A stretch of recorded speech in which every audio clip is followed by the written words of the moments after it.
इसमें मैं आपको steps to solve numerical and logical problems के बारे में बताने जा रहा हूँ। तो चलिए शुरू करते हैं। जो सबसे पहला स्टेप है steps to solve logical and numerical problems के लिए, वो है read the problem at least 3 times. कम से कम आपको प्रॉब्लम के बारे में 3 बार ज़रूर पढ़ना है, और आप उससे ज़्यादा भी पढ़ सकते हैं, है ना, 3+ या उससे ज़्यादा भी पढ़ते हैं। और तब तक आपको पढ़ते रहना है जब तक आप प्रोग्राम के बारे में पूरी तरीके से कंफर्टेबल ना हो जाएं, आप प्रॉब्लम के बारे में पूरी तरीके से ना जान जाएं। ठीक है, तो ऐसा क्यों है? ऐसा इसलिए है क्योंकि कहा जाता है कि you can't solve a problem you don't understand. आप किसी भी प्रॉब्लम के बारे में तब तक नहीं समझ सकते जब तक आप उस प्रॉब्लम को अंडरस्टैंड ना करें। ऐसा इसलिए क्योंकि हो सकता है कि कोई प्रॉब्लम आपके लिए एकदम न्यू हो, या फिर कोई प्रॉब्लम आपके लिए डिफ़िकल्ट हो। इसीलिए आपको किसी भी प्रॉब्लम को बार बार मल्टीपल टाइम्स क्या करना है, रीड करना है। ठीक है, अब यहाँ पर कहा जा रहा है there is a difference between the problem and the problem you think you are solving it. ठीक है, दोनों चीज़ों में क्या हो सकता है, डिफरेंस हो सकता है।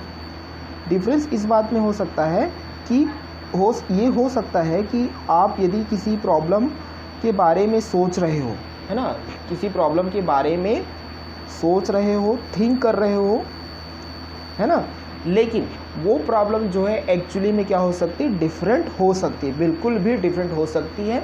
ऐसा इसलिए क्योंकि हो सकता है कि आपका जो एक्सपीरियंस हो उस प्रॉब्लम से रिलेटेड, वो या तो कम हो सकता है या फिर ज़्यादा हो सकता है। तो यदि हमारा किसी भी प्रॉब्लम से रिलेटेड एक्सपीरियंस कम या ज़्यादा होगा तो उससे क्या फ़र्क पड़ेगा? उससे फ़र्क ये पड़ेगा कि आपको किसी भी प्रॉब्लम को सॉल्व करने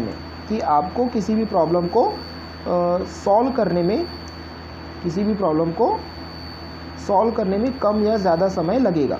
ठीक है, किसी भी प्रॉब्लम को सॉल्व करने में कम या ज़्यादा समय लगेगा।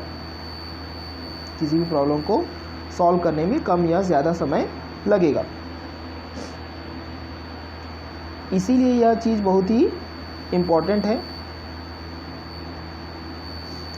इसलिए जो है ये चीज़ आपके लिए बहुत ही ज़्यादा इम्पॉर्टेंट है कि आपको प्रॉब्लम को अच्छे से रीड करना है। आपको क्या करना है, प्रॉब्लम को अच्छे से रीड करना है। साथ ही साथ आपको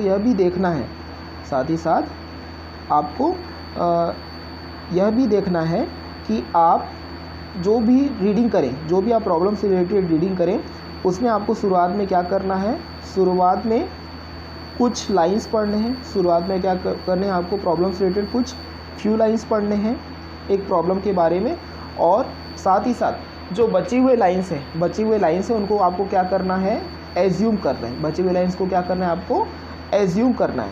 ठीक है, ऐसा इसलिए हो सकता है कि कभी कभी ऐसा आपको मिलेगा कि उस चीज़ को आप पास्ट में भी देख चुके हो, है ना, उस चीज़ को आप क्या कर चुके हो, पास्ट में भी देख चुके हो। इसलिए कभी कभी आपको ऐसा करना पड़ेगा कि आप कुछ लाइंस को पढ़ो और कुछ लाइंस को एज्यूम करो। कभी कभी ऐसा भी हो सकता है कि आपको पूरा कंप्लीट रीड करना है। कभी ऐसा हो सकता है कि आपको कंप्लीट रीड करना है, पूरे तरीके से रीड करना है। ठीक है, मान लीजिए आप कोई नया गेम बना रहे हो, ठीक है, तो आप मान लीजिए उस गेम के बारे में बिल्कुल भी नहीं जानते हो। ठीक है, मान लीजिए आप उस गेम के बारे में बिल्कुल भी नहीं जानते हो, तो उस केस में क्या होगा, तो उस केस में क्या करना पड़ेगा, आपको पूरे के पूरे रूल्स पढ़ने पड़ेंगे, पूरे के पूरे कंप्लीट रूल्स पढ़ने पड़ेंगे। ठीक है, तो ये एक तरह का सिचुएशन हो गया जहाँ पर आप गेम के बारे में बिल्कुल नहीं जानते, तो आपको रूल्स पढ़ने पड़ेंगे, सारे सिचुएशंस पढ़ने पड़ेंगे, है ना, जिसके हिसाब से आप गेम बना पाओगे। तो ये तो एक सिचुएशन हो गया।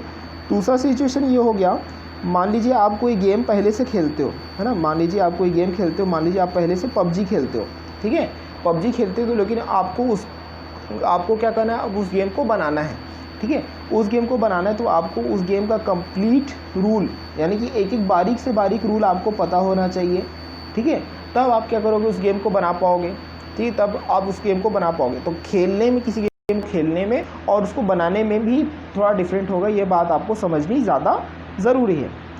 दूसरा यहाँ पर ये मेंशन किया गया है कि कभी कभी ऐसा होता है कि आप किसी चीज़ को अपने फ्रेंड को एक्सप्लेन करना चाहते हो, है ना, फ्रेंड को एक्सप्लेन करते हो और आप यह देखते हो कि उनका जो एक्सप्लेनेशन है आपके प्रॉब्लम से मान लीजिए मैच कर रहा है, ठीक है, मान लीजिए मैच कर रहा है, ठीक है, तो लेकिन आपका जो फ्रेंड है उस प्रॉब्लम पे वर्क नहीं कर रहा है,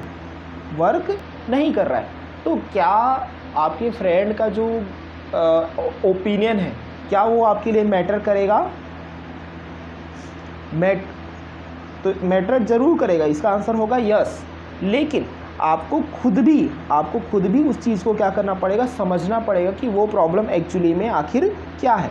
यदि आप खुद समझोगे तो ज़्यादा बेटर है, क्योंकि आप उस प्रॉब्लम पे क्या कर रहे हो, वर्क कर रहे हो, उस प्रॉब्लम पे क्या कर रहे हो, खुद वर्क कर रहे हो। इसीलिए आपको ये चीज़ ज़रूर समझनी है कि आप एक्चुअली किस प्रॉब्लम को रीड कर रहे हो, प्रॉब्लम के बारे में आप क्या क्या रीड कर रहे हो, क्यों आप प्रॉब्लम को रीड कर रहे हो, ये चीज़ आपको समझनी पड़ेगी।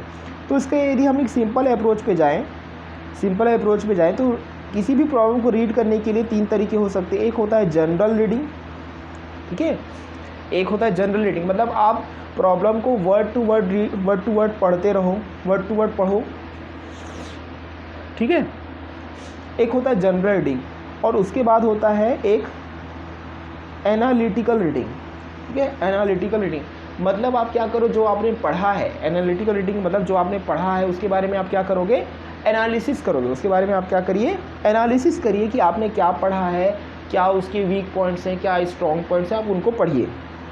इसके अलावा जो तीसरे तरह का रीडिंग होगा वो होगा आपका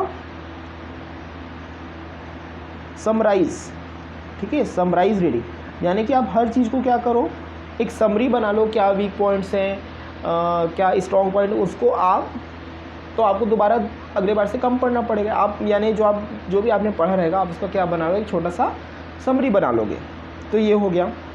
तो ऐसा बिल्कुल भी ज़रूरी नहीं है कि किसी प्रॉब्लम को आप एक ही तरह का रीडिंग ले लो और आप उस प्रॉब्लम के सॉल्यूशन पे पहुंच जाओ, है ना। किसी भी प्रॉब्लम को अच्छे से ढंग से समझने के लिए आपको इन तीनों तरह का रीडिंग करना पड़ेगा। हो सकता है कभी आपको इन तीनों रीडिंग्स को क्या करना पड़े, मल्टीपल टाइम्स, तीनों रीडिंग्स को आपको मल्टीपल टाइम्स भी रीडिंग करना पड़े। तो इस बात का आपको ध्यान रखना है कि किसी भी प्रॉब्लम को आपको n टाइम्स भी रीड करना पड़ सकता है ना। 3 तो हमने क्या बोला, मिनिमम बोला, लेकिन आपको किसी भी प्रॉब्लम को n टाइम्स भी रीड करना पड़ सकता है यदि आप उस प्रॉब्लम के बारे में अच्छे ढंग से नहीं समझ पा रहे हैं। तो यहाँ पर हमने आपको steps to solve numerical and logical problems के स्टेप नंबर 1 के बारे में बताया है। आगे आने वाले वीडियो में हम steps to solve numerical and logical problems के और आगे आने वाले स्टेप्स के बारे में चर्चा करेंगे। तब तक के लिए आप इस वीडियो को लाइक करें, शेयर करें और हमारे चैनल को ज़रूर सब्सक्राइब करें। Thank you.